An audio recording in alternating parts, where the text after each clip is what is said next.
Hello and welcome back friends. Advance tax, TDS और returns के topic में आज हम बात कर रहे हैं फॉर्म 26 और एआईएस के बारे में। इनका रिकंसिलेशन कैसे होता है वाइल फाइलिंग आईटीआर, आइए जानते हैं। सबसे पहले 26 ये एक टैक्स क्रेडिट स्टेटमेंट है जो आपके सारे TDS, TCS, advance, self assessment tax और रिफंड्स जो आपके पैन के अंडर एप्लीकेबल है वो शो करता है इन official certificate from the income tax department.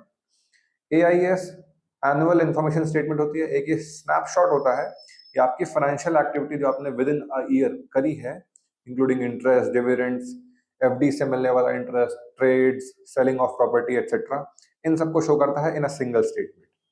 और एक स्टेटमेंट होती है टीआईएस यानी कि टैक्स पे इंफॉर्मेशन समरी।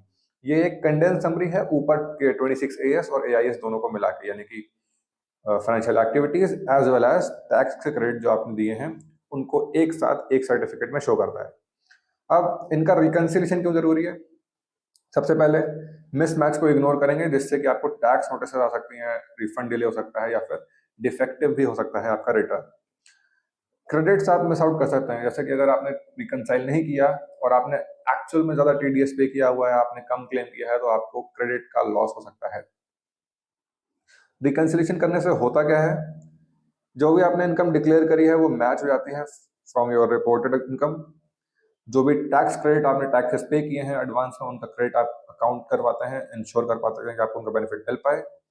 और टैक्स डिपार्टमेंट की स्क्रूटनी और नोटिस से आप हमेशा बचे रहते हैं if you do the reconciliation properly. अब रिकंसाइल करना कैसे होता है 26 और एआईएस को?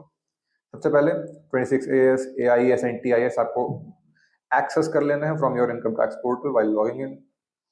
कंपेयर करेंगे की डेटा को, जैसे कि टीडीएस, टीसीएस 26 से, और ये मैच होना चाहिए एआईएस की इनकम से। इन्वेस्टमेंट और ट्रांजैक्शन इनकम जो आपकी एआईएस में शो हो रही है उनको आपको इंश्योर करना है कि आपकी आईटीआर फाइलिंग में मिस आउट ना हो। डिस्क्रिपेंसीज इफ एनी आपको मिलती हैं, कुछ इनकरेक्ट लगता है, तो आपको मेक श्योर करना है कि उसे करेक्ट करें।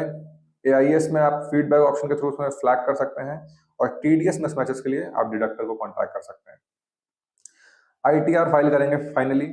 जब आप सारी चीजें रिकंसाइल कर लेंगे तो आप फॉर्म 26 और एआईएस जो भी करेक्टेड हैं फिगर सारे, उनका यूज करके और टीआईएस से वेरीफाई करके फाइनली एक आईटीआर फाइल कर देंगे for that year. That is all about 26 AIS and the reconciliation. ऐसे ही और इन्फॉर्मेटिव वीडियोस के लिए हमारे साथ जुड़े रहिए on advice brain. Thank you very much.